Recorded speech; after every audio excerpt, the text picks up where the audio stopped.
지금 이제 7시 30분 정각이 되어서 오늘 4월달 우리 신학연구소 우리 함께 줌 세미나를 시작해 보도록 하겠습니다. 저희 올해 2026년 줌 세미나는 제3찬양기 교회의 비전을 주제로 하고 있고 또 이제 프란시스코 교황님 특별히 그 유산을 어떻게 이어받을 것인가, 이어갈 것인가 하는 주제로 이렇게 계속 이야기를 나누고 있습니다. 근데 올 4월 달이 사실 지난주가 우리 프란시스코 교황님 일주기였어요. 그래서 저희가 이제 예수의 인권연대센터랑 같이 일주기 기념 심포지엄도 하기도 했었는데 그래도 4월은 정말 우리 교황님 일주기인 달이기 이제 일주일밖에 안 지났으니까 오늘 시작 기도는 프란시스코 교황님을 좀 기억하면서 짧은 추모기도 이렇게 바치고 시작하도록 하겠습니다. Moriru Christus ometa.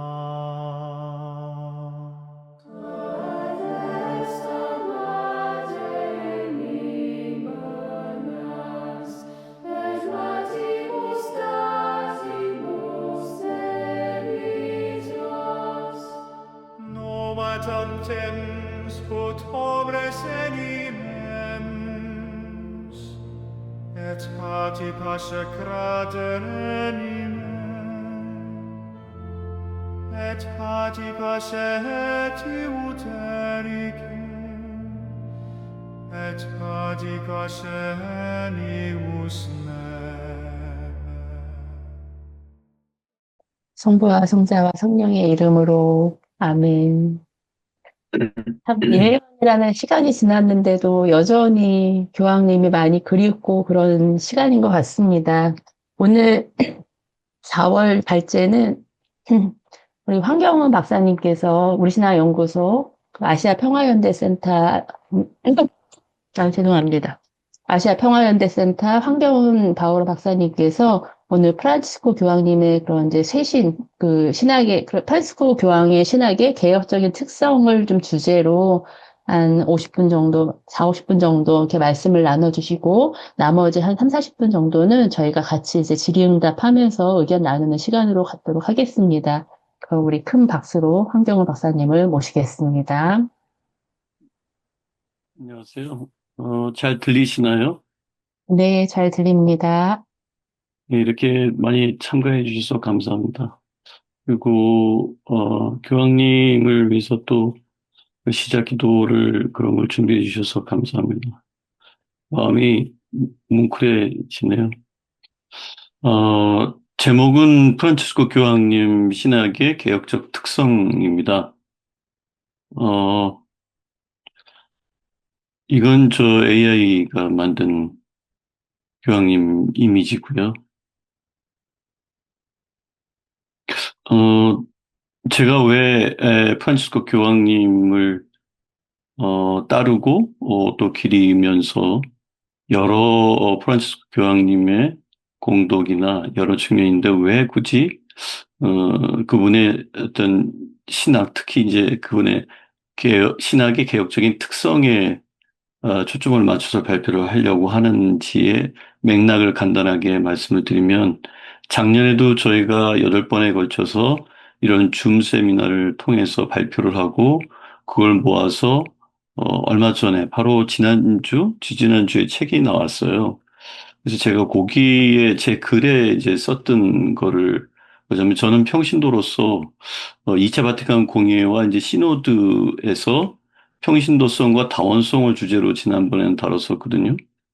거기에서 제가 봤을 때 2차 공의회 문헌, 2차 바티칸 공의회 문헌 중에서 특히 교회 현장에서 충분히 평신도 신론에 대해서 확인을 했고, 그래서 이제는 평신도 신론에 대한 평신도가 누구인가, 무엇을 할 것인가에 대한 것보다는 평신도가 주체가 되어서 어떻게 한국교회의 신학을 재구성할 것인지, 이 구체적으로 실천하는 과정이어야 되겠다. 이 재구성이라는 말은 뒤에서 계속 설명을 드릴 텐데요.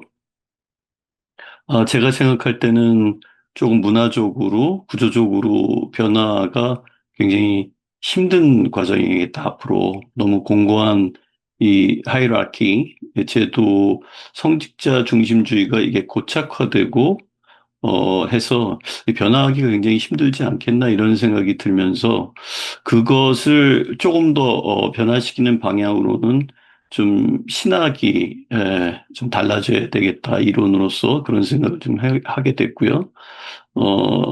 또한 시민사회 연대에서 현 인류와 당면한 도전을 함께 풀어가는 방향의 신학이 돼야 되고 연구소가 지금까지 지향해왔던 신앙 실천으로서 저희가 부딪히고 있는 그러한 현실인 무한 경쟁으로 내모는 그러한 신자유주의적 자본주의를 극복하는 방향이어야 되겠다.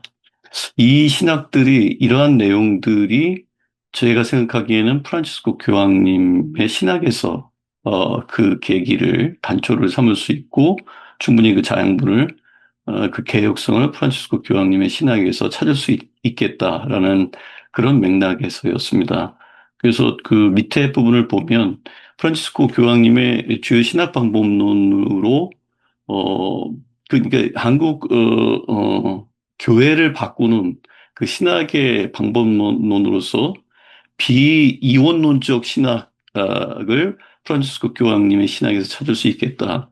이건 그 뿌리가 깊은 그 영육 이원론 혹은 성속 이원론을 극복할 수 있는 그런 비이원론적 신학이어야 되고 또한 특히 이제 참미바조서라고 하는 회칙에서 나온 그런 관계론적 신학을 통해서 인간 중심주의와 그 획일성을 극복하는 그러니까 그 근대주의의 산물일 수도 있고 거기에 정점을 찍은 그런 인간 중심주의와 획일주의를 극복하는 관계론적 신학을 교황님의 방법론에서 찾을 수 있고 또한 그 이런 사변적이고 관념적인 신학보다는 일상생활, 감남을 여들 우리들의 어떤 삶의 현장에서 이루어지는 그런 일상적 정행으로서의 어떤 신학이다.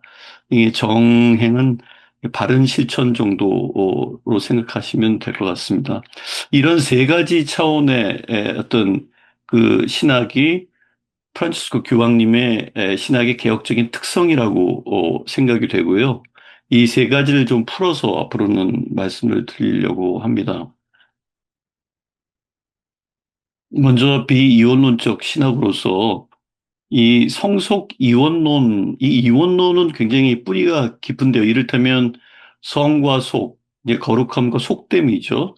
그다음에 영과 육, 영혼과 육신, 천상 지옥, 그다음에 선과 악, 인간 자연, 좀 더 나아가면 남녀 뭐 이렇게 이런 구분도 있을 수 있겠습니다. 근데 이런 이분법은 어떻게 보자면 인간의 사유에서 굉장히 그 기본을 이루는 그런 사유 방법이라고 볼 수도 있지만 이게 제도화되고 또 문화화되면 어, 이게 좀 복잡해지죠. 그러니까 특히 이성이 이성을 무기로 해서 지금까지 이게 지배를 했던 그런 근대주의, 그러니까 나는 생각한다, 고로 존재한다. 나는 존재한다, 고로 생각한다. 뭐 반대도 될 것 같아요. 이 데카르트적 이분법, 계몽주의에서 정점을 찍었지만 더 올라가면은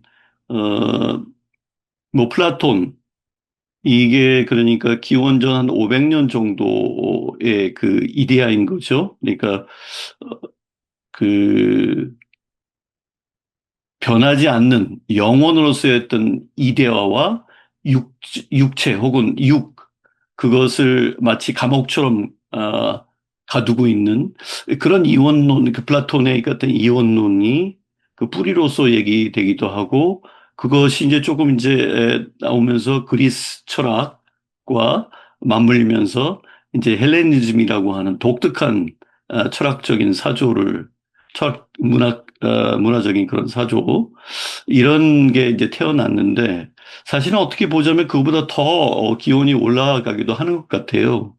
그러니까 이제 조로아스터교 같은 지금 현재 이런 지역의 페르시아, 그건 아마 기원전 한 10세기니까 한 1000년 전에 이미 그런 이분법적인 영향이 있을 건데 그건 주로 이제 선과 악이라고 하는 그런 그 이원론을 바탕으로 해서 나온 종교성인데, 그것보다는 저희가 지금 지배를 받고 있는 이원론은 이런 플라톤의 어떤 이데어론, 그다음에 그것이 또 아우구스티누스 같은 그런 교부를 통해서 이 세상과 하느님 세상이 다르다라고 하는 뭐 두 도성 이런 패러다임, 그래서 세상을 타락한 대상으로, 또 이 천상은 굉장히 선적이고 굉장히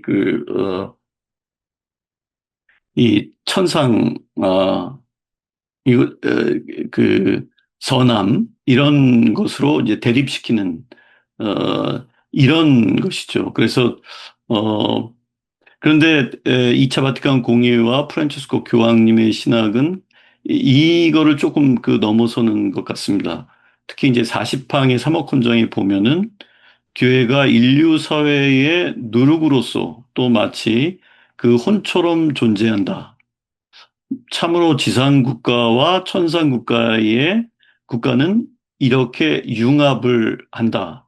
이런 이야기는 그러니까 앞서 얘기했던 그런 성속 이원론이나 아우구스티누스의 두 도성 패러다임이나 이런 게 아니라 인류 사회의 일부로서의 어떤 그런 교회가 한 몸으로 치자면 우리의 육체와 혼이 하나이듯이 다 뒤섞인다, 융합한다, 상호 침투한다 라고 이제 보는 거고, 이런 측면에서 봤을 때 공의회의 이런 정신의 계승자, 그야말로 적절한 프란치스코 교황님이 아니겠는가. 그래서 이미 이 세상은 하느님의 영이 이미 활동하고 있는 거룩한 원장이다. 그래서 이런 비이원론적 신학이 프란치스코 교황님의 신학적 특성 중에 하나다. 이건 이제 뭐 태극인데요. 이거는 뭐 양을 이야기하기도 하고, 이것도 이원론적이죠. 어떻게 보자면.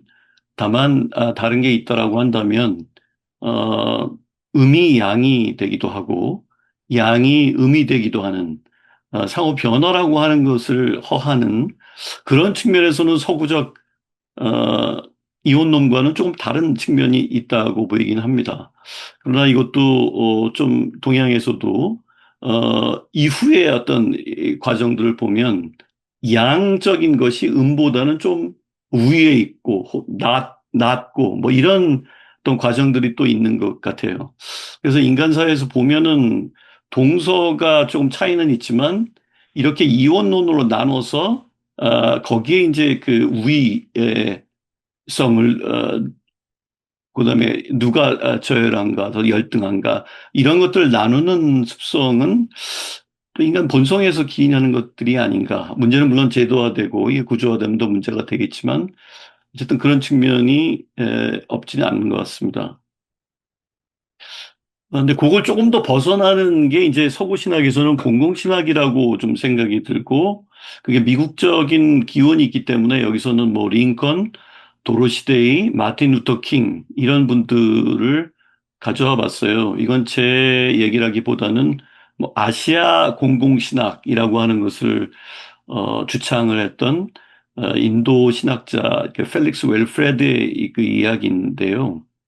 어, 이런 그 종교 개혁가들, 이러한 그 사회 개혁가들, 신앙을 가진 분들이죠. 이런 분들은 신앙을 사회 불의에 맞서는 핵심 동력으로 삼았습니다. 저희도 마찬가지죠. 근데 가만히 잘 생각해 보면 좋을 것 같아요. 저희랑 이분들이 다른가? 아니면 같은가? 여기까지는 같은 것 같습니다. 신앙을 사회 불의에 맞서는 핵심 동력으로 삼는다.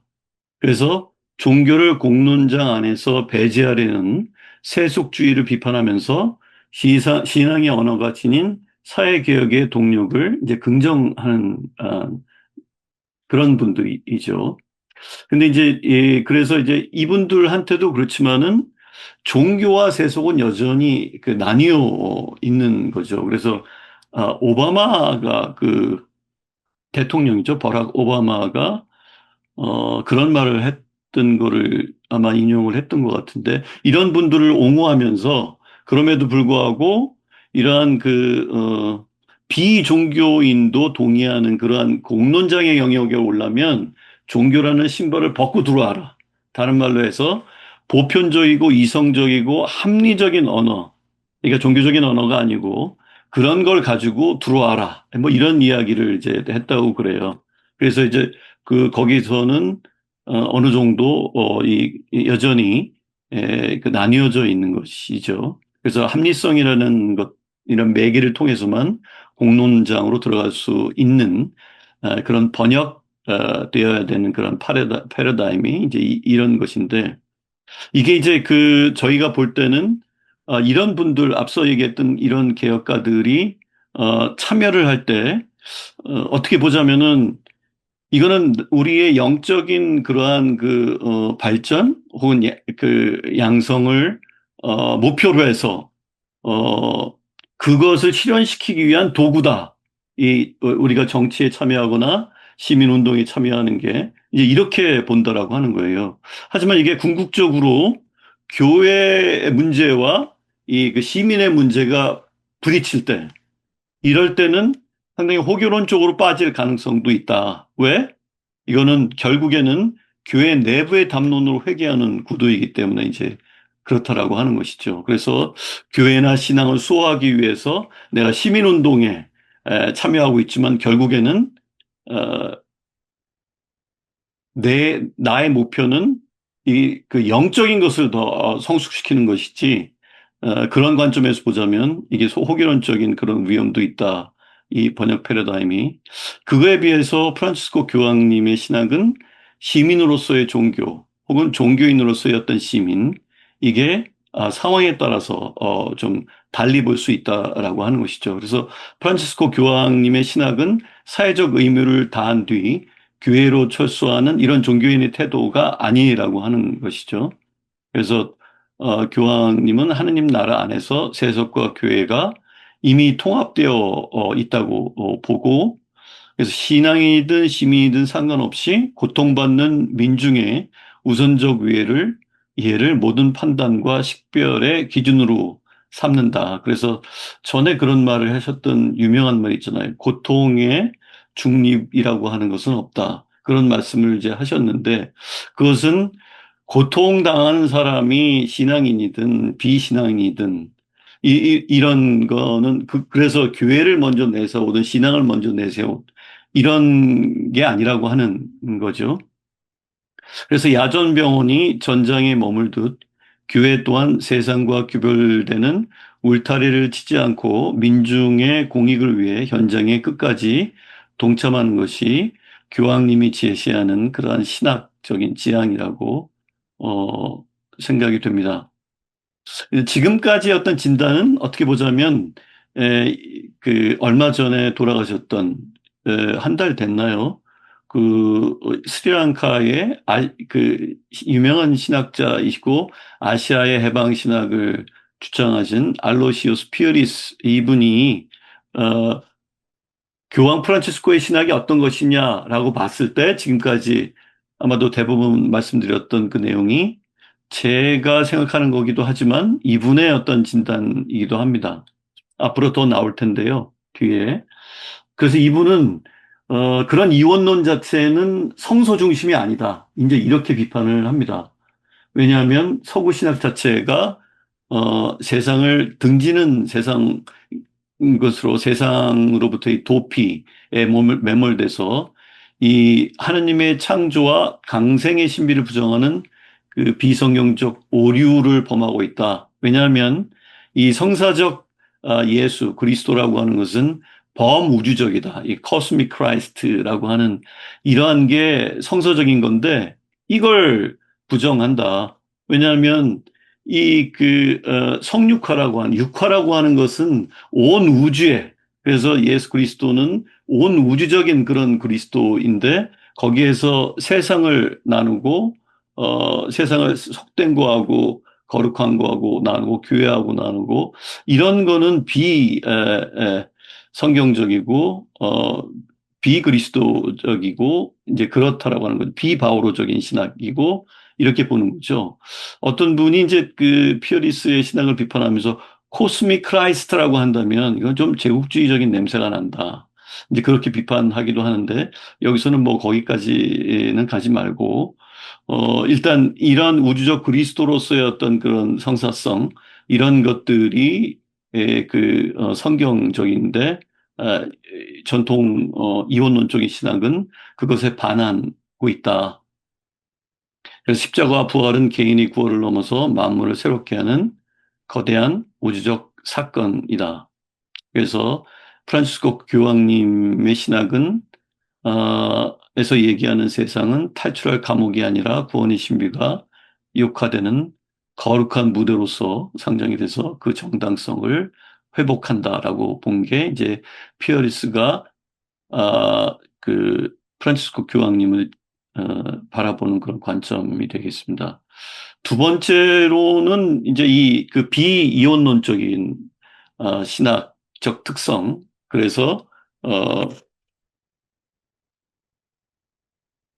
그 두 번째는 이제 관계론적인 그 신학이어서, 어, 앞서도 말씀드렸지만은 이게 그 생태 위기에 빠진 지금 현 인류에 던지는 메시지는 굉장히 강렬하다고 생각이 듭니다. 모든 것은 상호 연결되어 있다라고 하는 유명한 그러한 말씀을 또 여기저기서 특히 이제 그 참미버섯에서 많이 하셨잖아요. 그래서 인간 중심주의, 인간과 자연을 나누고, 그래서 인간 중심주의적인 그러한 그 근대주의, 그것과 획일성을 이 관계론적 신학이 프란치스코 교황님의 신학적 특성으로서 극복 가능하다. 이제 이렇게 보는 거죠. 그래서 여기서는 굉장히 역동적인 그런 관계를 강조를 하게 되는데요.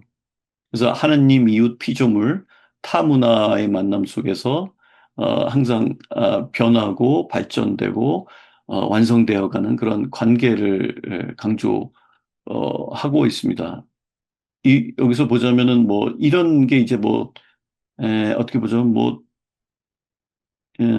거미줄에 맺힌 이슬 같기도 하고 인드라망이라고 해서 인드라 궁전에 어, 그 거기에서 비춘 그런 구슬에 상호 전부 다 비추고 있는 그런 모습이기도 하고 그런데요. 이런 관계 속에서 우리는 서로가 서로를 근거해 주는 그 상호 근거 지어주는 그런 존재로서의 존재다. 뭐 이런 이야기죠. 이 편지는 어, 프란시스코 교황님이 레퍼블리카의 발행인한테 보낸 2013년에 쓴 이제 편지인데요. 저는 신자들에게조차도 절대적인 진리라는 말은 쓰지 않으려고 합니다. 왜냐하면 절대적이라는 말은 단절되어 있고 어떠한 관계도 맺지 않는 것을 의미하기 때문입니다.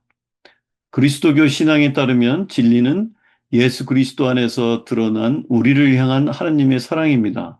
그러므로 진리는 관계입니다. 이건 굉장히 좀 어떻게 보자면 어, 좀 굉장히 어떻게 들으면 이게 절대 타자로서 궁극적 실제로서의 하느님 혹은 절대적 진리로서의 하느님 이런 거를 관계라고 얘기를 한다면 이게 좀 헷갈리지 않을까? 뭐 이런 대목이기도 한 거죠. 그래서 진리가 관계이기에 우리 각자는 자신의 역사와 문화, 자신이 처한 삶의 상황 속에서 진리를 받아들이고 표현합니다. 이것은 진리가 변한다거나 주관적이라는 뜻이 결코 아닙니다. 오히려 그 반대입니다. 이는 진리가 언제나 길이자 생명으로서만 우리에게 주어진다는 것을 의미합니다. 그래서 예수님께서도 친히 나는 길이요 진리요 생명이다 라고 말씀하시지 않았습니까? 그러니까 여기서 길이라고 하는 거는 제가 굉장히 좋아하는 표현인데 언제나 이 길로서 도잖아요, 그죠? 항상 이 도상에 있고 이게 형성되어지는 그러한 가변적인 그러한 의미에서의 어떤 진리인 것이죠. 그래서 여기에서 진리는 오랫동안 서구 신학에서는 교회가 수호해야 될 어떤 그 정답이나 변하지 않은 명제로 다뤄온 반면에 교황님은 진리가 추상적인 논리 안에 갇혀 있는 게 아니라 구체적인 타자와의 관계 속에서 별로 살아 움직인다고 이제 그 말씀을 하고 계신 것이죠. 그래서 이게 탁상을 넘어서 교실을 넘어서 개인적, 사회적, 역사적 사건으로 나가야 된다. 이렇게 바라보고 계시는 것 같습니다. 어, 그래서 관계론적인 신학을 두 번째로 보자면은 가난한 이들에 의한 복음화, 주변부가 오히려 중심을 그 복음화하는 뭐 이런 이야기들을 어, 2013년에 나온 복음의 기쁨에서 말씀을 하시죠. 그래서 다른 사람들이 지속적으로 우리를 복음화하도록 내어 맡겨야 아시아적 맥락에서 다른 사람들은 타종교인일 수 있겠죠. 그리고 더욱이 가난한 이들을 통해서 우리 자신을 복음화되도록 하여야 한다. 이런 말씀들을 많이 하세요. 그러니까 지금까지 잘 들어보지 못한 이야기이시고 이거야말로 사마리아인이 바로 우리 앞에 와 있는 어, 현재화된 그러한 상황을 이제 전제하고 있는 것이죠. 그래서 오늘날 제3세계 주변인들이 오히려 그 이제 유럽을 복음화하는 주체 뭐 이렇게 말씀을 드릴 수 있을 것 같고요. 어, 그래서 이 주변부가 교회의 중심을 개혁하도록 허용하는 것이죠. 그래서 교황님이 서구 백인 중심의 교회가 소외된 제3세계 교회와 타종교의 이웃들을 통해서 스스로 변화시켜야 한다고 이렇게 보고 있는 것 같습니다. 그러나 특별히 그 타종교의 어떤 이웃 이렇게 명확하게 말씀은 하시지 않으셨죠. 어쨌든 제가 제 스스로를 투영해서 말을 이제 하는 건데요. 오늘날 고통받는 아시아의 가난한 이들이 현대교회를 근본적으로 쇄신해야 한다는 그런 통찰인 거고, 그래서 아시아 민중과 그 목소리가 현 교회와 신학을 재구성해야 하는 이러한 당위성이 여기서 주어진다고 볼 수 있겠습니다. 그런 거를, 이런 관계론적 신학을, 어, 프란치스코 교황님의 신학에서 찾을 수 있다. 앞서 말씀드린 대로 모든 것은 연결되어 있다라고 하는 게 기본적인 그런 세계관인 것 같아요. 그래서 참여받소서에서 특별히 그 많이 이야기가 되고 있고요. 어, 또 다면체라고 하는 것을 구하고 이렇게 대별하면서 말씀을 하시죠. 그래서 이 관계론적인 신학이 사회문화적 차원을 형성을 했을 때 그것의 어떤 획일성을 극복한 그러한 그 형태가 다면체일 수 있다. 여러 면을 가진 그러한 그 형태일 수 있다라고 하는 것이죠. 그러니까 구는 이 공 모양의 이 동그란 구는 그야말로 그 핵이라고 하죠. 그게 이제 하나인데 센터가 하나인데 이 다면체는 워낙 면들이 뭐 삼각형이나 사각형, 오각형 무슨 뭐 뿔 형태로도 있겠고 이런 여러 가지 형태가 있기 때문에 각각이 갖는 그런 형태마다 그 센터, 그 핵심, 그 가운데 중심이 다 다르다라고 하는 것이죠. 그래서 어, 회귀를 강요하는 그러한 세계화 혹은 생산성과 효율성을 목표로 오직 뭐죠? 이윤, 그렇죠. 이윤만을 목표로, 인간들을 몰고 가는 그러한 자본주의. 이러한 것에 이제 저항하는 의미에서의 어떤 다면체 모델이라고 볼 수 있을 것 같습니다. 그 안에서 다양성이라고 하는 것은 어떤 측면에서 이 자본주의나 아까 말씀드렸던 획일적인 세계화에서는 용인될 수 없는 것이죠. 오히려, 부시고 파괴해야 그러한 이윤과 그러한 목표들, 그 생산성, 효율성 이런 것들을 극대화할 수 있는 것이죠. 그렇기 때문에 다양한 문화와 개인의 고유성 이런 것들을 파괴하고 맹목적으로 중심의 논리에 종속시키는 것이 바로 구가 가지고 있는 획일성에 가까운 거고 그 반대 대척점에 있는 게 이제 그 대안적 다면체라고 볼 수 있습니다. 그래서 이제 각 부분의 고유성이 보존되면서도 전체의 일치를 이루는 조화에 대해서 얘기를 하고 여기서 이제 전체성은 개별의 합보다 크다. 뭐 이런 말씀과 비슷한 맥락입니다. 어, 아마도 지금까지의 교황님들 중에서 프란치스코 교황님만큼 분명한 목소리로 신식민주의를 비판한 분은 없었던 것 같아요. 그래서 주변부 문헌을 중심의 시각, 서구의 시각으로 재단하는 태도를 경계하고 특히 사랑하는 아마존 아마존 신호도 후속 공고인 이 사랑하는 아마존은 사실상 최종 최종 문서를 다 담아내지 못했습니다. 다만 앞에서 이 사랑하는 아마존에서 교황님이 이렇게 인준을 해주시죠. 최종 문헌도 여기엔 담지 않았다. 이것도 신호도 문헌이고 특히 교회가 인정하는 문헌이니까 꼭 읽어봐라. 뭐 이런 말씀은 하셨어요. 그러나 사랑하는 아마존하고는 좀 많이 다르고 좀 더 많은 진보적인 내용들이 많이 담겨 있죠.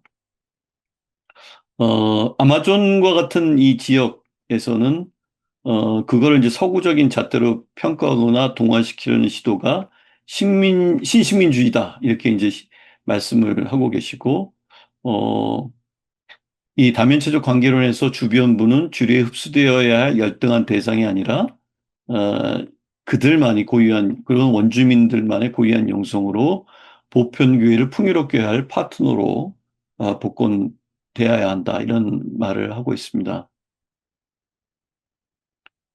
어, 그래서 아까 다른 이들이 우리를 복음하게 하자라고 했을 때 아시아의 상황에서는 이게 다른 종교 타종교인 어마어마하게 대종교들이 아시아에 있잖아요. 그걸 따르는 그걸 믿는 그런 신도들도 많고요. 그러니까 여기서의 어떤 삼중대화가 2차 바티칸 공의회의 어떤 아시아적 구현이다 이렇게 얘기할 수 있는 게 그런 측면이죠. 다문화, 다종교, 그다음에 또 가난 뭐 이런 것이죠. 거기서 조금 더 나가면 이제 이게 상호 문화적 만남, 상호 문화 간의 만남. 그러니까 이제 토착화라고 하는 인컬처레이션이 아직도 이제 주체 객체의 이원론에 머물러 있다면 이 상호 문화 간 만남이나 혹은 상호 문화성이 상호성을 강조하면서 조금 더 앞선 그런 개념이고 생각이라고 한다면 종교 내 대화는 조금 더 나아간 거라고 생각이 들어요.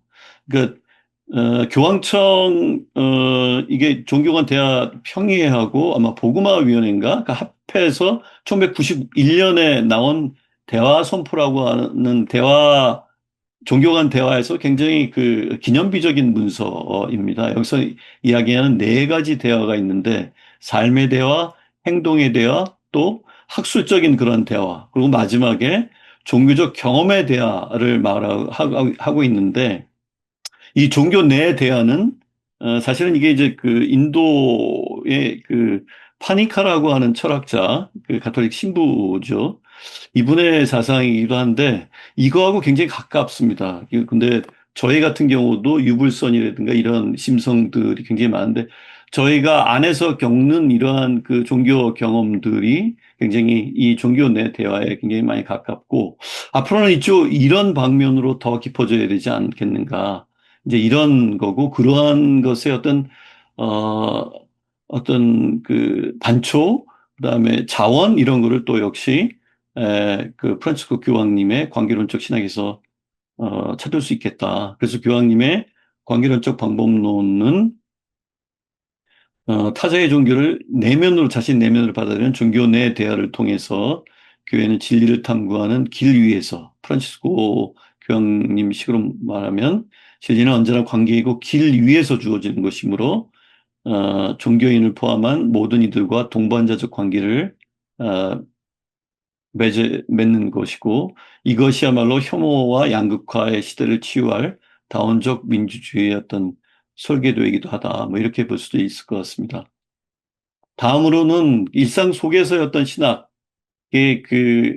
맥락 신학에 대한 탁상 신학으로부터 맥락 신학으로의 어떤 패러다임 전환, 이걸 분명히 그 말씀을 하셨어요.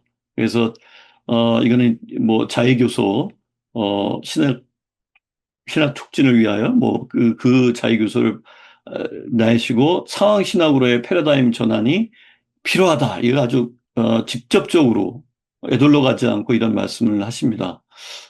그러면서 이제 제가 여기서 말씀을 드리고 싶은 것은 오랫동안 그 로고스 신학, 이제 로고스라고 하는 게 여기 보시면은 알겠지만은 이것도 이제 피어리스의 생각인데 다바르에서 로고스로 퇴행했다. 그러니까 우리가 말씀이라고 할 때는 원래 히브리 성서, 구약에서는 이게 히브리어 다바르였었는데 이게 다바르가 세트아젠트, 그러니까 70인역 그 라틴어 버전으로 넘어오면서 다바르라고 하는 말로 로고스라고 하는 라틴어로 바뀌었다라고 하는 거예요. 근데 이 다바르의 원래 의미는 이, 이 말씀과 그것에 대한 응답인 거거든요. 그러니까 하나님이 말씀하시고 그거에 대해서 응답해서 행동하는 것까지를 다바르인 건데 로고스는 굉장히 추상화된 말씀 중심이라고 하는 것이죠. 그래서 이후에는 이 로고스가 이성에 대한 어떤 강조로 나아가는 과정입니다. 이것도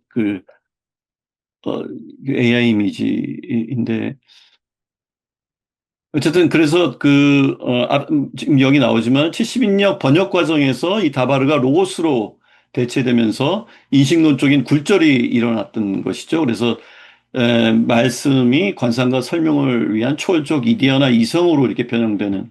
그래서 나중에 이제 스콜라 철학, 토마스 아퀴나스 같은, 물론 그 전에 이제 여기도 나오지만은 안셀무스의 어떤 신학적 정의, 알을 추구하는 신학, the faith seeking understanding, 이런 이해를 추구하는 신학, 여기에서 이제 200년 뒤에 토마스 아퀴나스가 그걸 조금 더 아주 세련되게 해서 그 철학 신학이 완성되는 그런 과정이 바로 여기서부터 이제 되지 않았겠는가.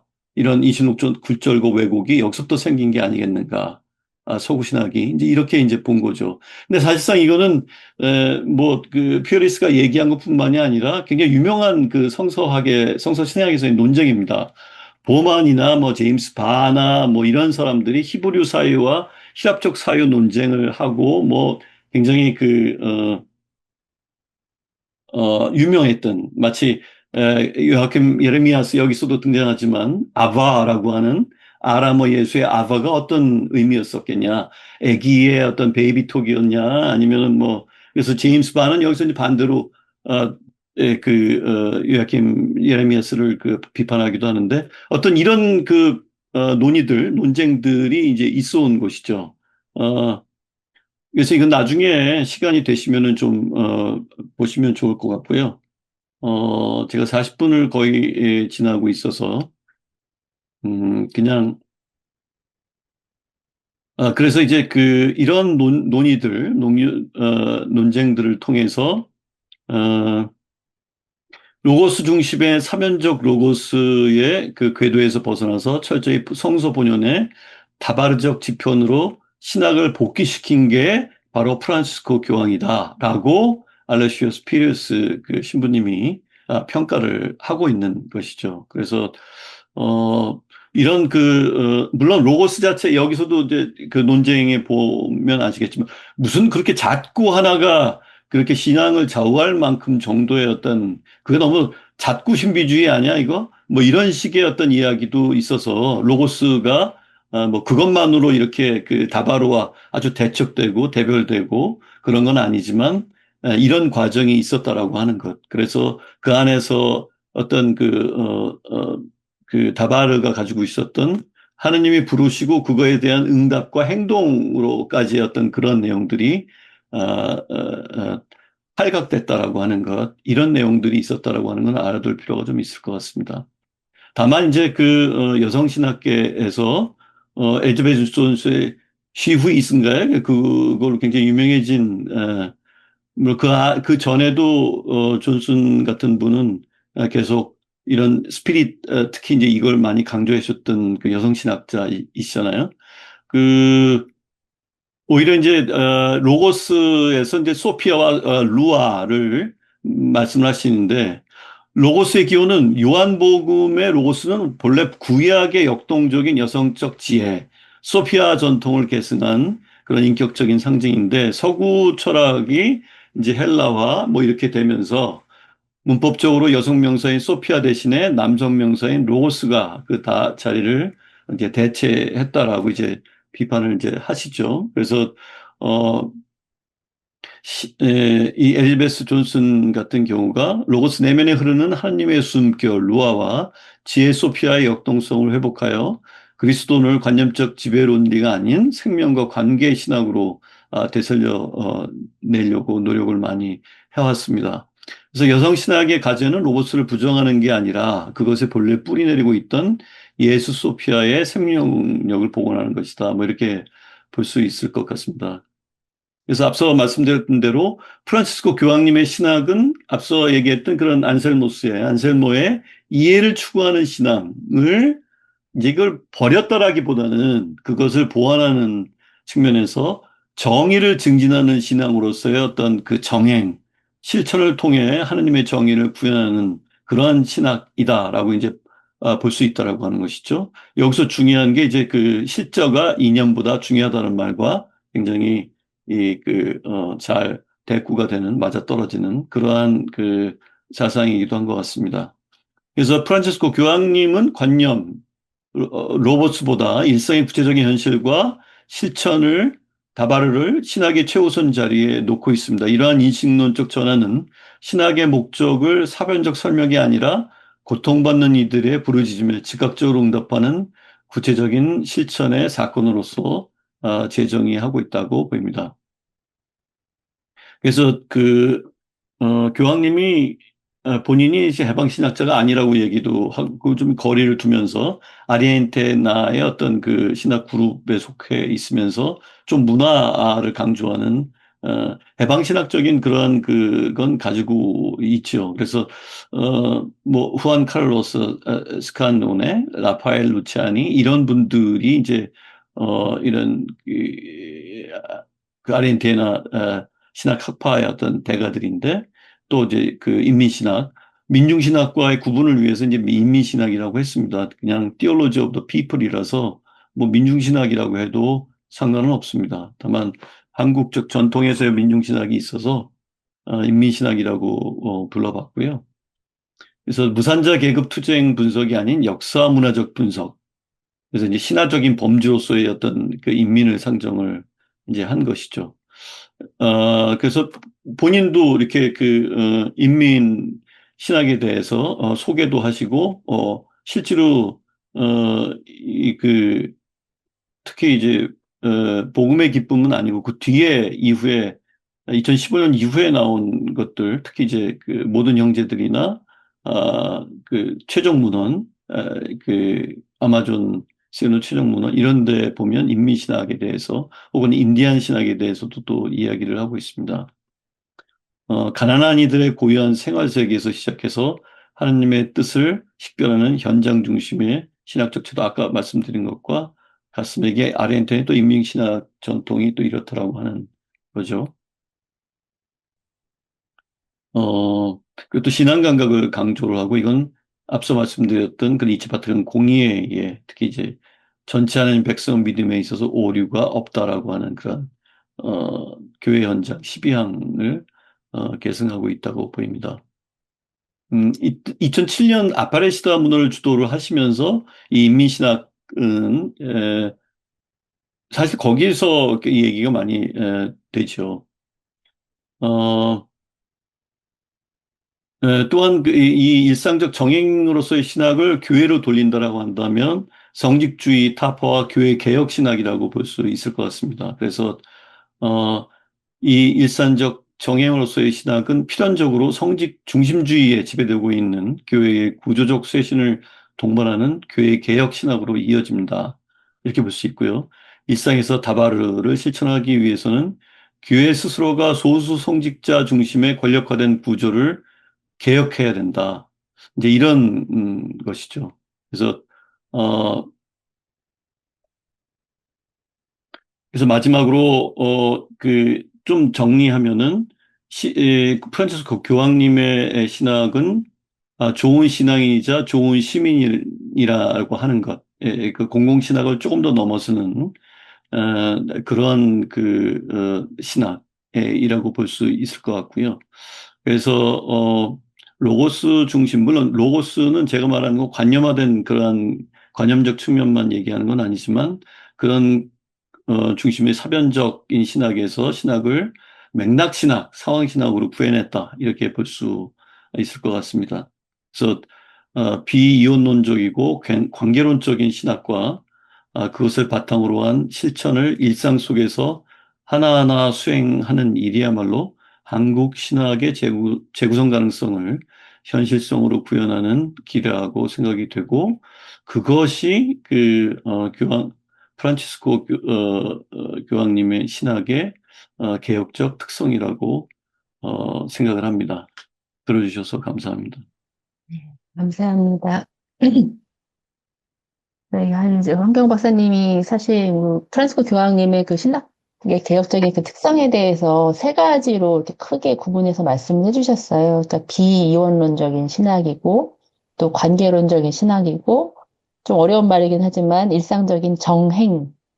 이게 이 정행이라는 거 이게 오토프락시스를 이렇게 얘기를 하시는 것 같은데 그 이제 실천으로서의 신학 이 세 가지를 얘기를 하셨습니다.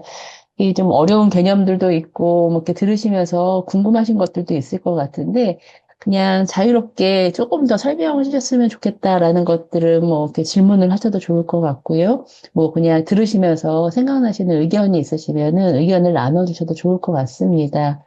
이렇게 손을 들어서 이렇게 조금 이렇게 표시를 해주시면 제가 마이크를 넘겨드리겠습니다. 질문 겸 코멘트를 하고 싶은 게 있는데, 그 인트라 릴리저스 다이얼로그를 그동안 제가 이해해왔던 종교 내 대화라고 하는 것이 이웃 종교들과 대화를 하다 보면 공통점을 많이 발견하게 되면서 자기 이해도 높아지고 상대에 대한 이해가 높아지는데 같은 교파 안에서 교리적인 다른 이해를 하고 있으면 이웃 종교의 그 거리보다 훨씬 더 그 거리가 멀어서 오히려 교회 안의 대화가 종교 내부의 대화가 더 어렵기 때문에 그래서 이 간격을 좁히자는 의미에서 인트라 릴리저스 다이어로그가 필요하다 이렇게 저는 이해하고 있었거든요. 제가 이해한 게 맞는지 모르겠습니다. 맞아요. 됐죠? 네네. 근데 너무나도 거기서 저는 그걸 전제로 하고 말씀을 드린 음, 거예요. 거기서 더 예, 나가야 된다라고 하는 음, 거죠. 음.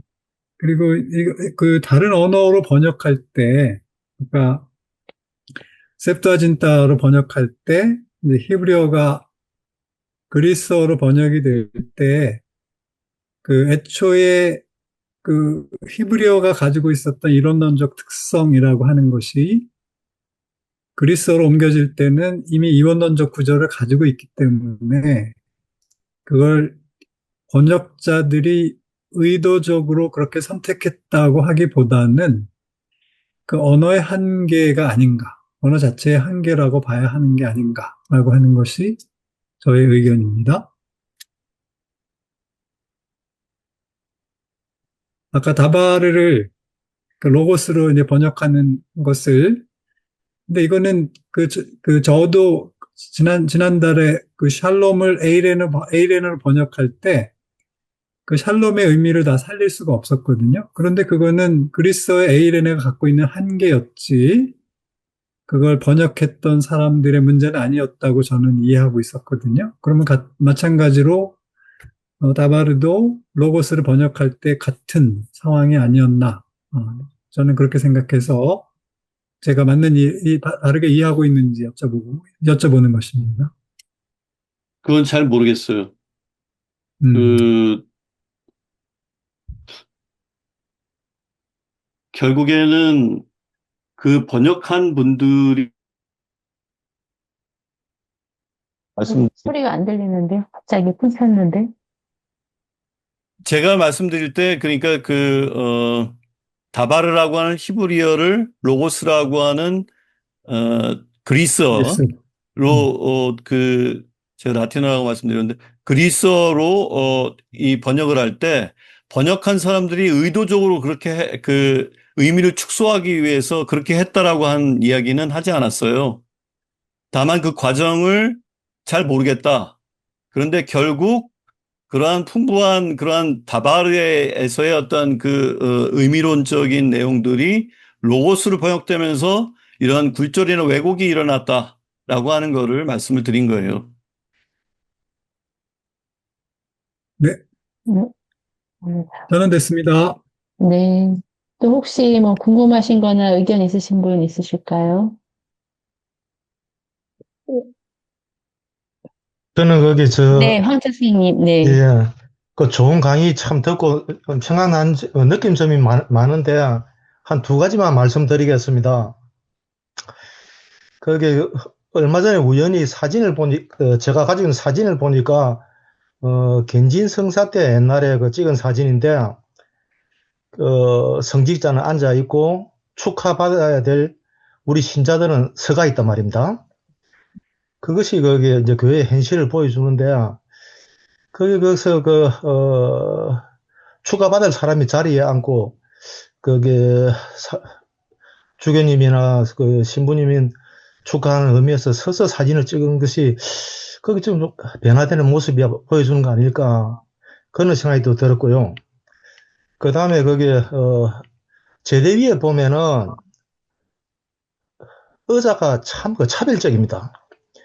복사가 얻는 의자는 작고 초라하고, 거기 사제가 얻는 의자는 크고 형하고 그런데, 의자도 좀 통일적으로 평등하게 똑같으면 어떨까 그런 생각이 들었습니다. 이상입니다. 감사합니다.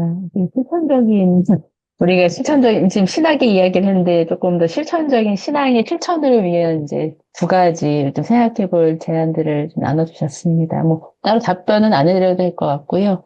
혹시 뭐 다른 또 의견이나 질문 있으실까요?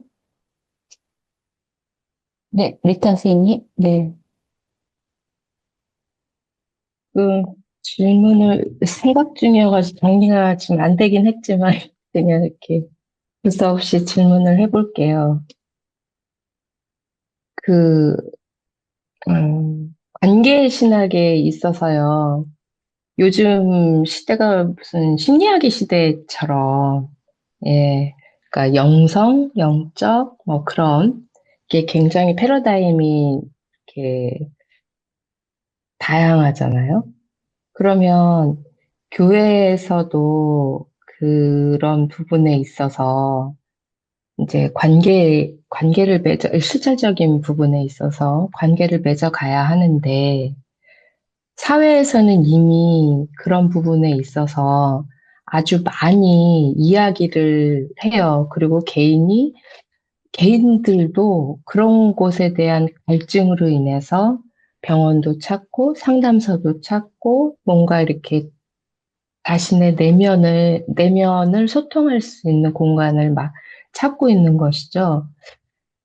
교황님께서 말씀하셨던 그 가난한 나라는 또 물론 그런 갈증이 있는 분들이 물질적인 갈증과 함께 그런 영성적인 갈증이 있을 거예요.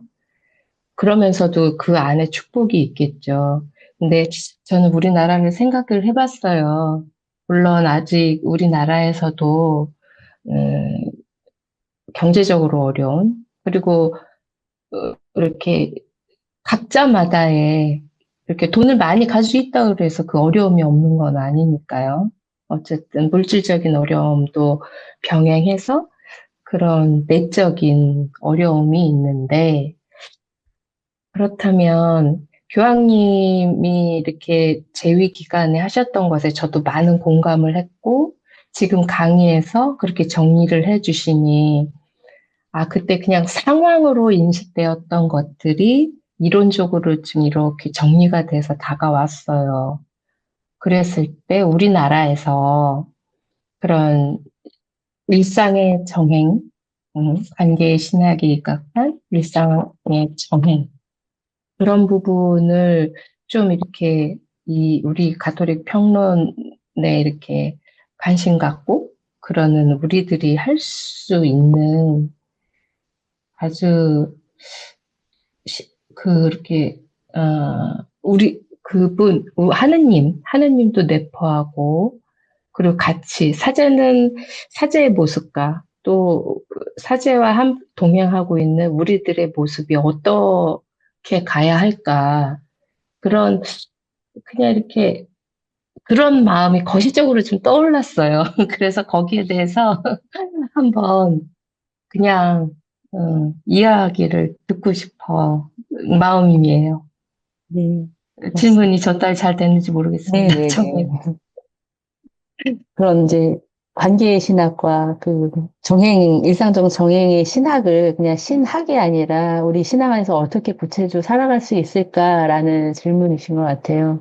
이와 관련해서 우리 황경호 박사님도 답을 주셔도 좋을 것 같고, 혹시 다른 분들도 이렇게 들으면서 좀, 이런 건 이렇게 해보면 좋지 않을까, 이렇게 제안이 있으시다면, 아까 황채 선생님이 좀 이상한 부분을 우리 교회 안에서 좀 그런 문제점을 이렇게 지적을 해주신 것처럼, 자기 생각을 좀 나눠주셔도 좋을 것 같아요. 일단 이제 황 박사님 먼저 조금 어떻게 생각하시는지 제안을 듣고 싶습니다. 늘, 어려운 게 이제 그 현실에서의 문제를 얘기를 할 때인 것 같아요. 지금 질문 주신 선생님이 말씀하신 게 이제 그런 걸 텐데, 저희가 사회교리라고 하는 가톨릭 교회의 그 사회적 가르침이 있잖아요. 그 사회윤리라고도 볼 수가 있는데, 그거를 처음에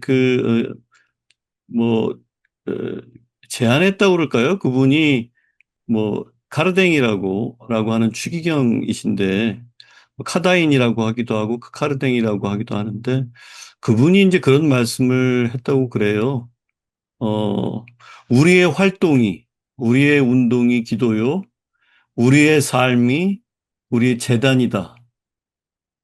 교회의 재단이 교회 경당에만 있는 것이 아니라 우리의 삶의 터가 그런 우리 제사를 지내는 재단이고 우리의 운동과 우리의 활동이 우리의 기도다.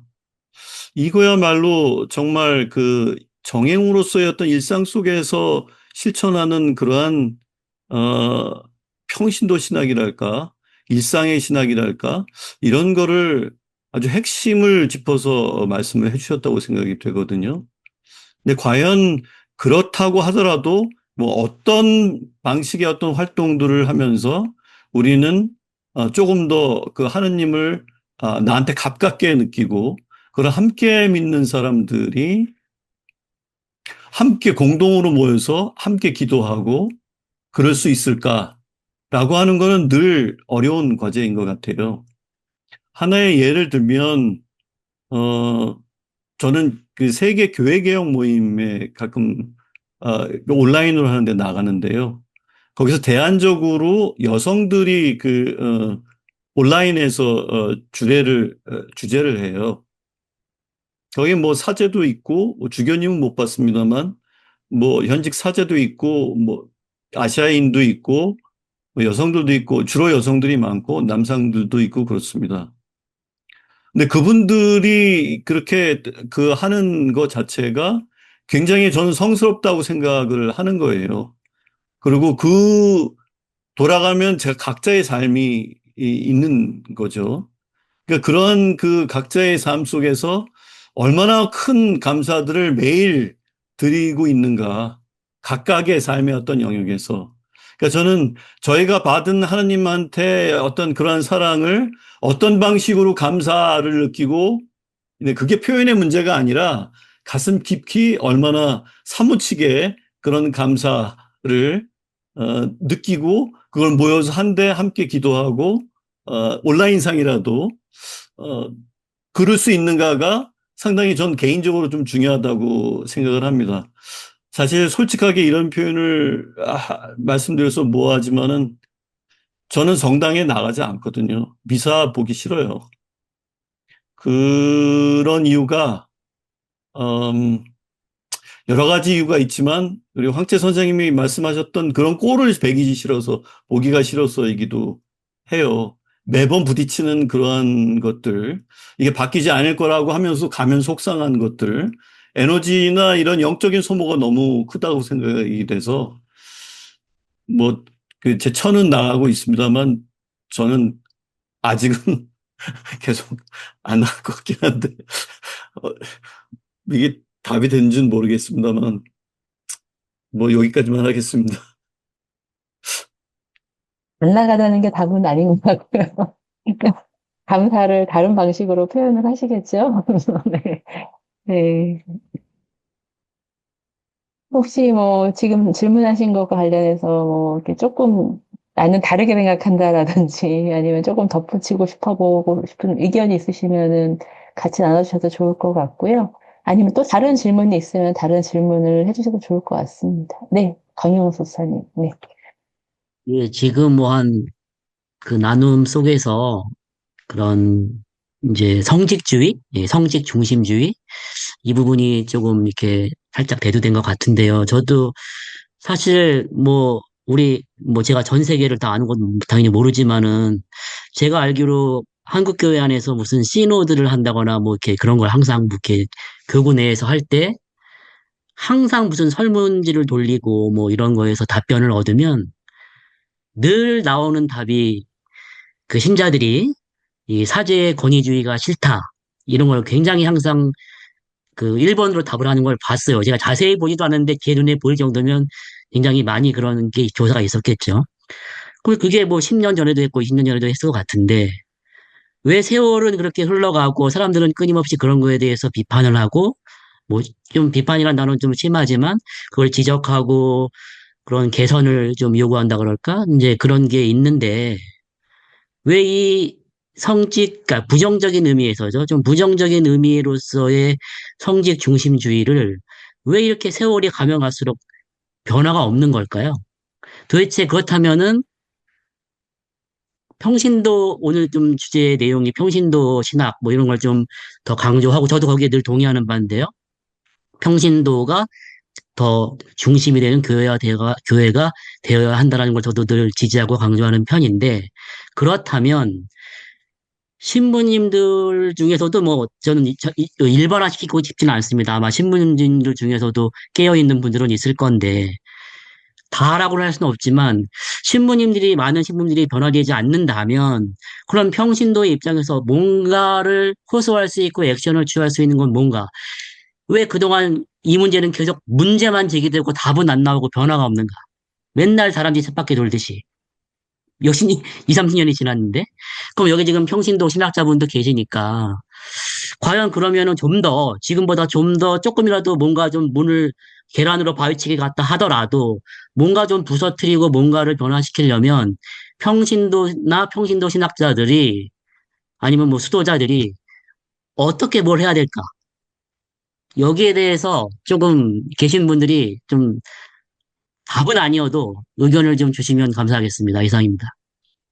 음, 우리 평신도 신학자분들 한마디씩 답을 주시죠. 우리 발제자인 황경호 선생님부터 답을 좀 참 얘기를 주셔보세요. 많이 했는데 또 해요? 발제자의 운명.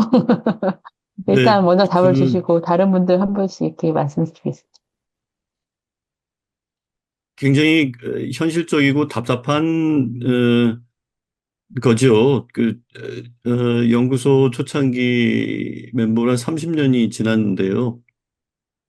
이제 그때를 생각하고 지금을 돌이켜 아무리 생각을 해봐도 글쎄 제 눈에는 좀 이렇게 좋은 모습으로 바뀐 게 얼마나 있을까 잘 모르겠어요.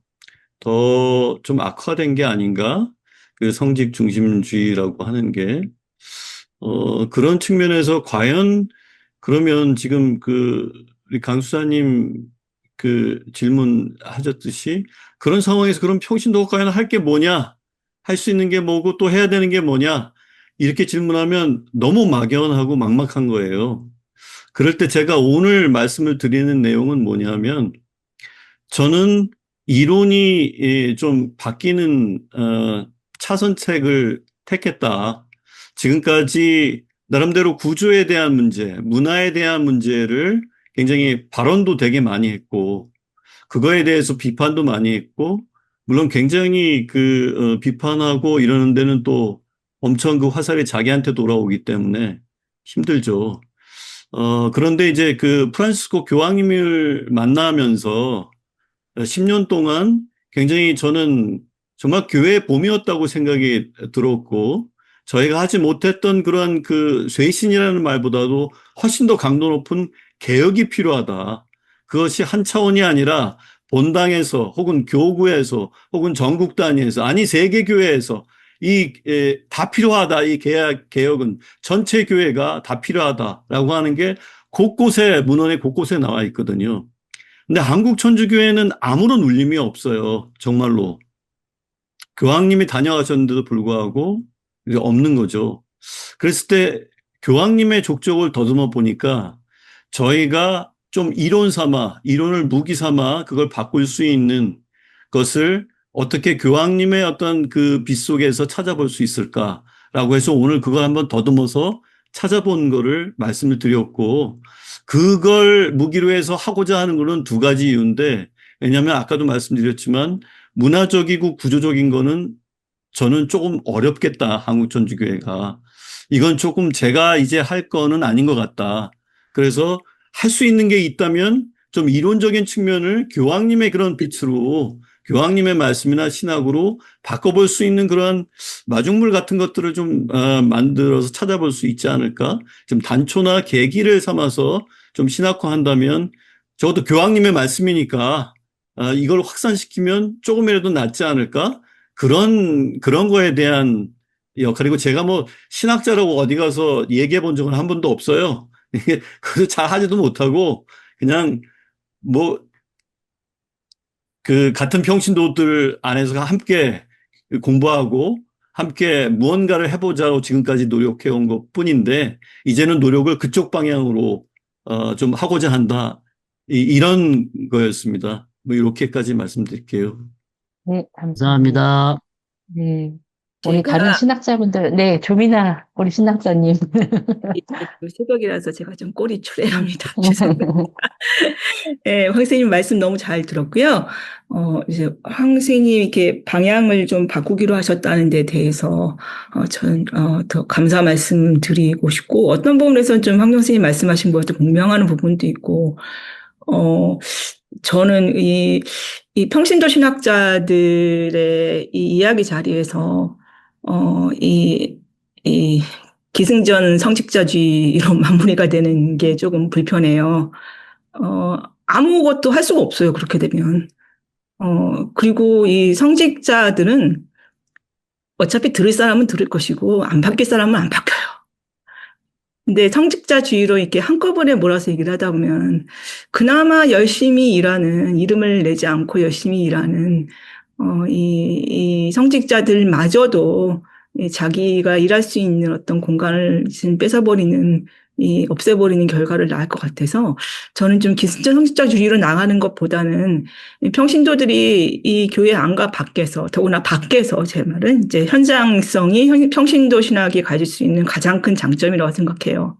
성직자들이 만날 수 없는 어떤 삶에서의 일상성과 이 현장성을 신학화하는 작업이 저는 대단히 필요하다고 생각을 하고요.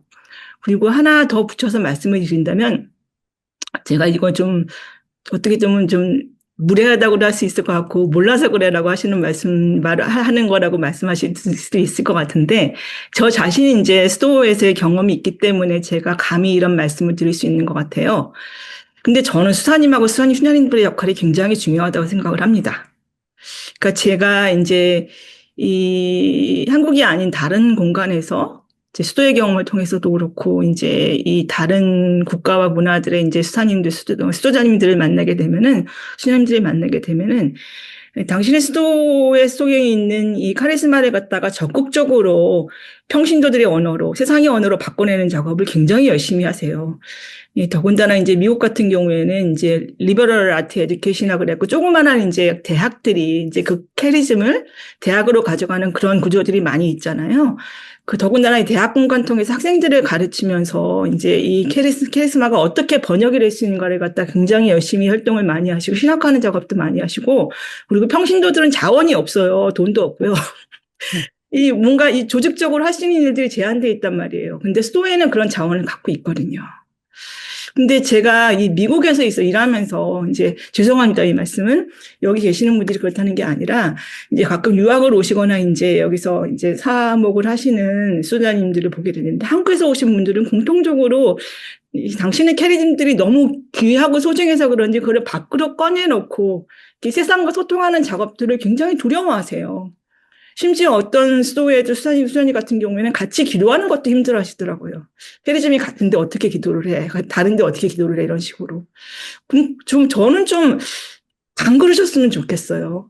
밖으로 내놓고 열심히 소통을 하고 평신도들의 언어로 번역을 하고 평신도들이 자원이 부족한 부분을 열심히 공간을 만들어 주시고 압니다. 저도 수도에도 자원이 부족한 건 아닌데 그래도 평신도들보다는 나은 것 같아요.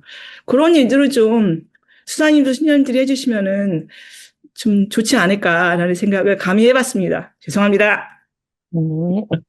평신도 신학자에게 던진 죄송해요. 다시 수도자에게 던져주셨습니다. 네. 혹시 다른 우리 평신도 신학자 분들 또 의견을 나눠주시지요. 우리 경도연 선생님이 이렇게 마이크를 켜신 것 같은데. 발언하려고 킨 건 아닌데, 그러세요? 감기 기운이 좀 있어가지고. 저는 아까 형제 선생님 말씀하시는 거 듣다가 제가 본당에서 교육분과장을 지금 하고 있는데요. 다음 달에 견진이 있어요. 우리 견진 사진 찍을 때 아까 말씀하셨던 그런 제안을 하면 본당에서 어떻게 될까 이런 생각이 좀 막 떠올랐고, 저희가 지난주에 80년대, 90년대 가톨릭 대학생회 활동을 했던, 그러니까 옛날 학상회 활동을 했던 멤버들이 이제 같이 동문회라는 이름으로 홍대 앞에 CYC 센터에서 모임을 했었는데요.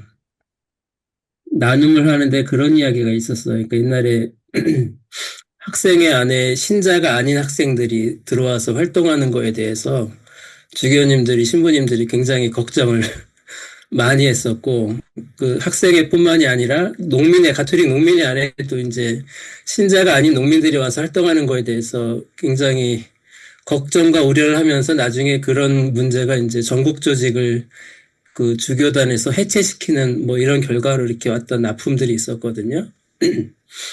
그 나눔하는 것 중에 나왔던 얘기가 지금 교회 안에서 내가 신앙인이 돼서 성숙해간다, 신앙이 성숙해간다고 할 때, 세례받고, 견진받고, 뭐 이렇게 교회 안에서 정해진 절차들이 있잖아요. 근데 평신도들이 만나는 세상은 꼭 그렇지는 않잖아요. 내가 하느님을 체험하고 하는 게 무슨 성사를 통해서 체험할 수도 있지만, 80년대에는 거리에서 이렇게 집회를 하다가도 어떤 분들을 만나서, 활동가들을 만나서 이렇게 내가 삶이 변하기도 하고, 뭐, 저 같은 경우만 해도 농화를 9번 갔다 오면서 이렇게 대학생에 활동하면서 인생이 이렇게 약간 꼬인 케이스인데, 어쨌든 사람들이 이렇게 삶이 변하고 신앙이 어떻게 성숙해가는 과정들은 제도 안에서 머물러 있는 교회 안에서 주어진 그 절차하고는 전혀 또 다른 모습으로 나아갈 수 있는데, 우리 교회는 그런 부분을 굉장히 기다려주지 못하는 것 같다라고 하는 나눔들을 좀 했었어요. 근데 그게 시간이 지날수록 우리 교회 안에 남아있는 사람들 안에서는 그런 배타적인, 어떻게 보면 이제 배타적인 문화라고 저는 생각이 되는데, 이제 그런 문화들이 자꾸 이렇게 더 고착화되어 가고 있어서 그런 부분들이 조금 이제 걱정하는 그런 나눔들이 좀 기억이 좀 나는데요. 저는 제가 우리 신앙연구소에 있으면서 저의 현장이라고 생각하는 것은 연구소는 직장이기도 하면서 나름대로 제가 생각하는 어떤 지향들을 풀어가는 그런 곳이기도 한데, 저의 현장은 또 어떻게 보면 본당이기도 하고, 아까 한경호 선생님은 본당에서는 이꼴저꼴 보기가 어려워서 이제 지금 생활을 하지 못하신다고 하셨지만, 저는 또 나름대로 때 본당이 제 현장이기도 하고, 손주교님이 의정부에 오시기 전에는 이견 주교님 계실 때에는 교구청에서도 제가 또 역할을 하다 보니까 의정부 평협 안에서도 또 역할을 하면서 그 당시만 해도 프란시스코 교황님이 시노드라고 하는 것을 할 때 우리 신학연구소의 연구원으로 있으면서 제가 할 수 있는 역할하고 교구의 평협 임원으로 있으면서 본당 사무위원으로 있으면서 할 수 있는 역할하고는 굉장히 또 차이가 많이 났었던 체험들이 있고, 이 본당하고 교구하고 이렇게 일하면서 할 수 있는 일들이 굉장히 또 여지들이 많이 열려 있다라고 생각이 드니까 그런 부분들을 굉장히 잘 활용하면 프란시스코 교황님이 얘기하셨던 그런 교회 개혁의 어떤 방법론적인 측면에서 훨씬 더 성과를 낼 수 있는 부분도 있다고 생각을 하고 있었어요. 근데 지금은 조금 약간 조건이 달라지긴 했지만 여전히 또 이 교회 안에 지금은 한국평협의 평신도 사도직 연구소에서도 역할을 또 하고 있는데, 어쨌든 이런 현장이 자꾸 있으면서 그 안에서 뭔가 조금이라도 뭔가 여지가 있으면 비집고 들어가서 뭔가를 해보려고 하는, 이게 저희가 할 수 있는 최선이 아닌가 싶은 생각이 듭니다. 그리고 또 하나는 이제 가톨릭 뉴스 지금역이라고 하는 게 2009년도에 우리 신학연구소에서 인큐베이팅해서 이 언론사로 이제 활동을 하고 있는데요. 지금 연구소에서 나오는 가톨릭 평론 뭐 보시는 분들이 많지는 않지만 저희 나름대로 갖고 있는 고민들을 가톨릭 평론이라고 하는 걸 통해서, 그리고 가톨릭 뉴스 지금역이라고 하는 인터넷 매체를 통해서 뭔가 이렇게 자꾸 확산하는 운동도 굉장히 의미 있는 운동이라고 생각이 들고요.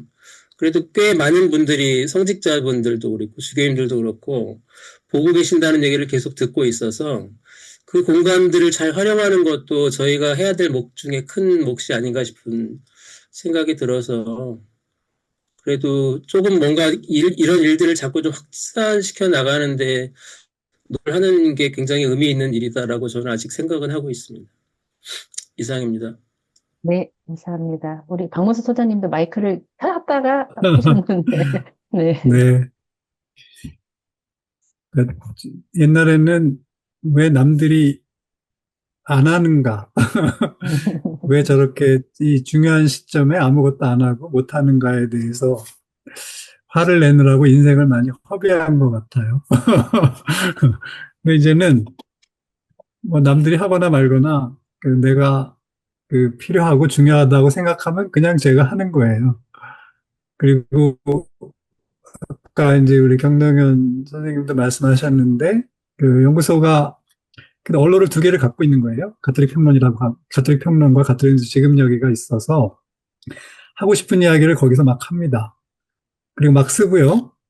그리고 저는 가능하면 모든 기회에 제가 가지고 있는 생각들을 이렇게 이야기하는 편인데, 그래도 옛날보다 좀 나아진 거는, 옛날에는 제가 30년 전에 연구소 만들었을 때는 반교회주의자라는 얘기를 들었어요.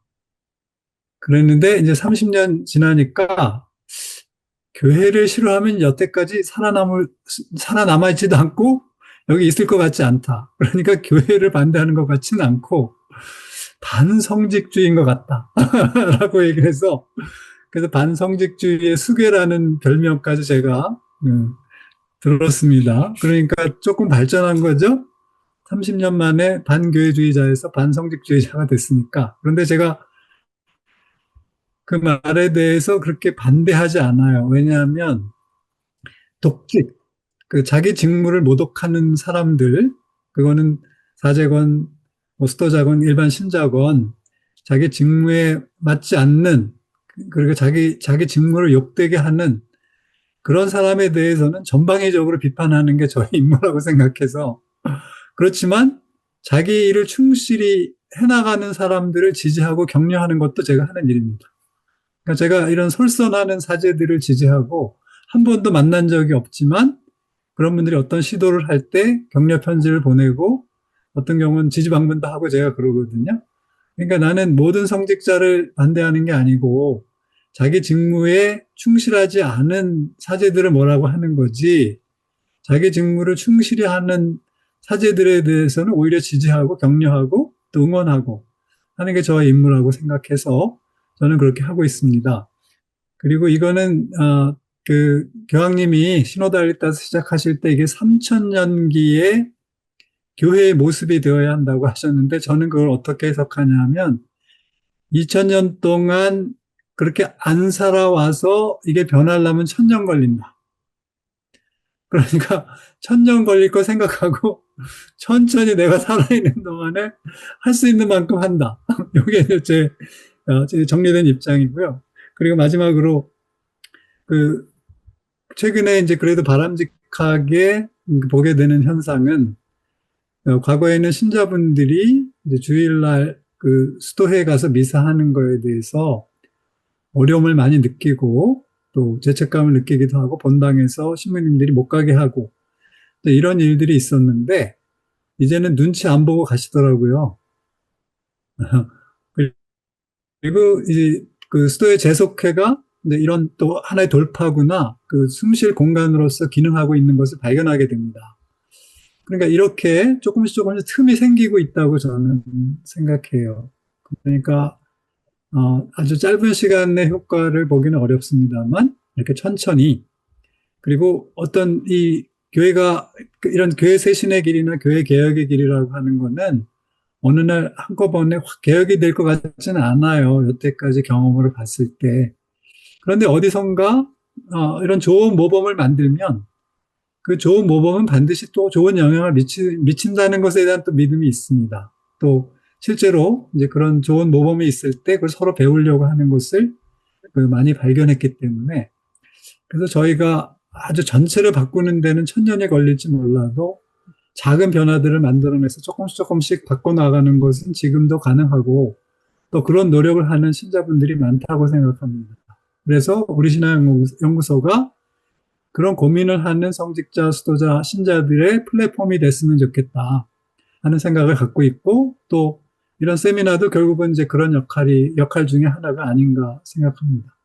이상입니다. 네, 감사합니다. 충분한 답이 되셨나요, 우리 수사님? 네, 감사합니다. 그 채팅방으로 지금 유영 선생님이 질문을 하셨는데요. 이 다바르가 로고스를 거쳐서 중국 한자로 도로 번역됐는데 그렇다면 하느님이라는 인격성은 좀 다소 약화되겠지만 대신 이제 진리라는 게 그냥 관념이 아니라 어떤 길이라는 실천적인 방향성을 얻지 않을까 기대해도 되지 않을런지요? 라고 질문 주셨는데 혹시 유영 선생님 뭐 덧붙이실 의견이 있으실까요? 질문이 이걸로 충분하신가요?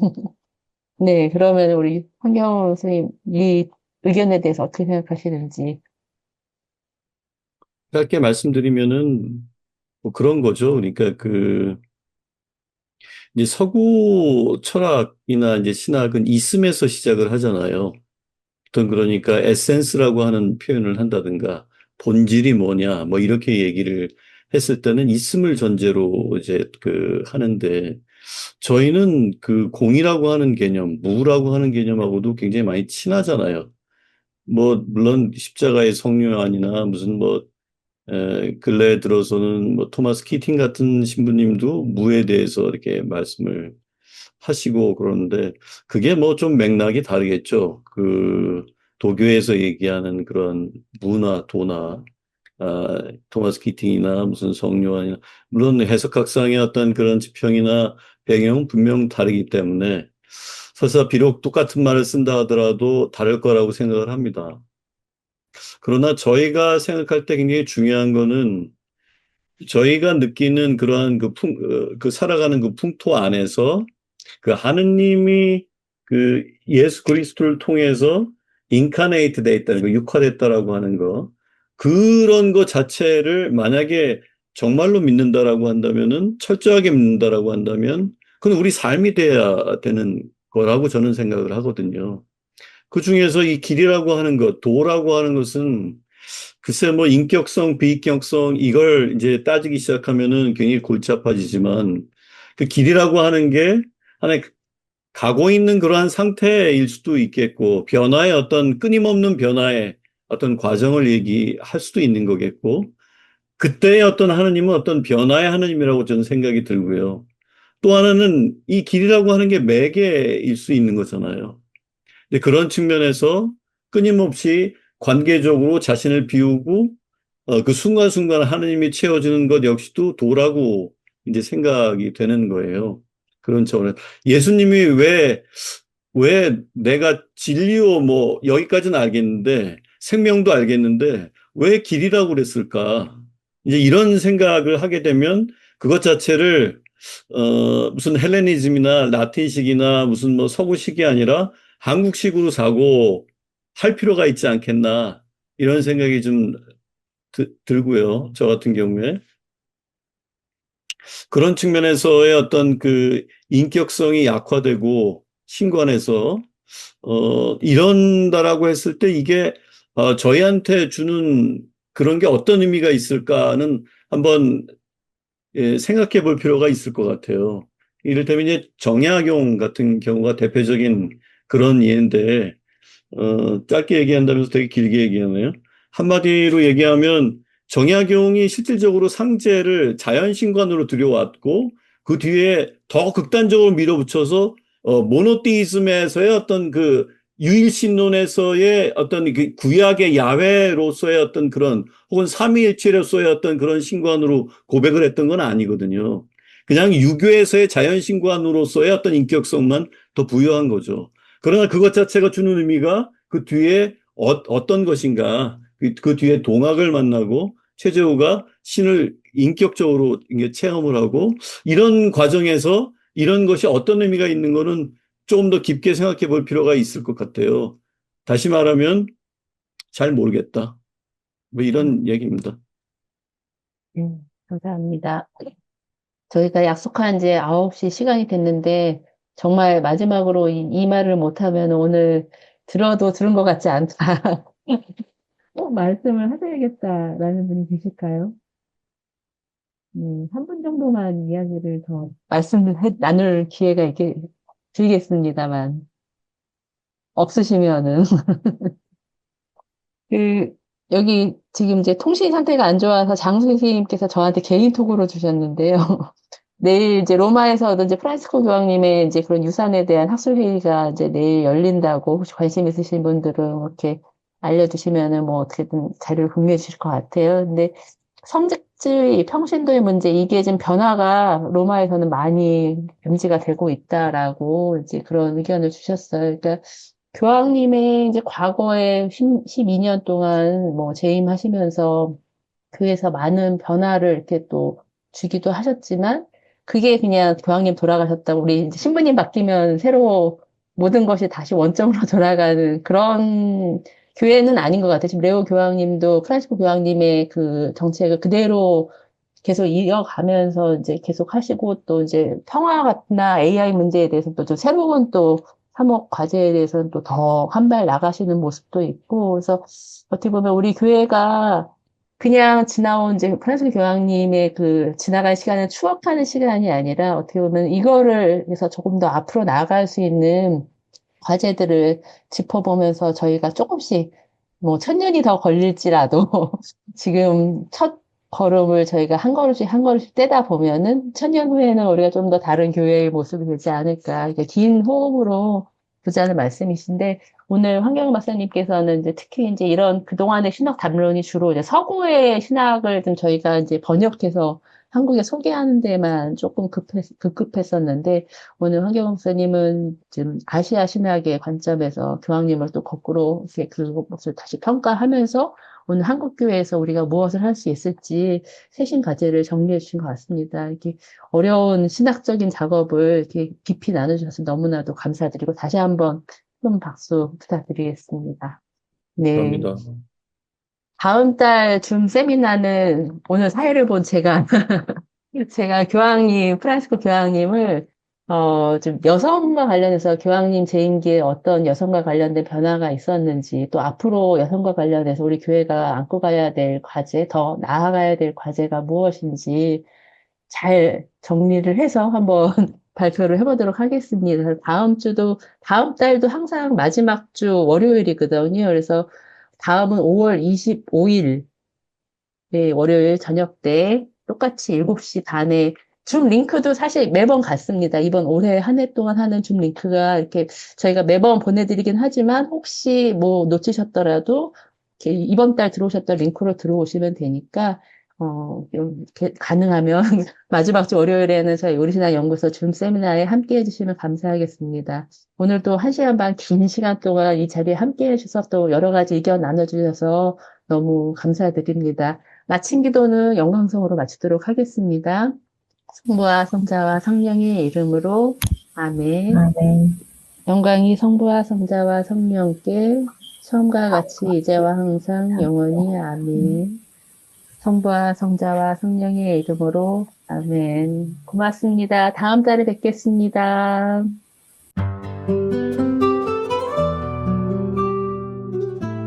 가톨릭 평론은 복음적 시선으로 세상과 교회를 섬세하게 관찰하고 분석하고 대안을 고민하는 매체입니다. 가톨릭 평론은 교회가 세상 속에서 세상과 다르게 존재함으로써 해방을 선포하는 구원의 성사가 되도록 신앙인들이 함께 성찰하고 대화하는 도구가 되고자 합니다. 성숙한 신앙으로 안내하는 가톨릭 평론의 정기 구독자가 되어주시기를 청합니다. 이 책을 꼭 읽어야 할 분들에게 보내는 선물 구독이나 기증도 환영합니다.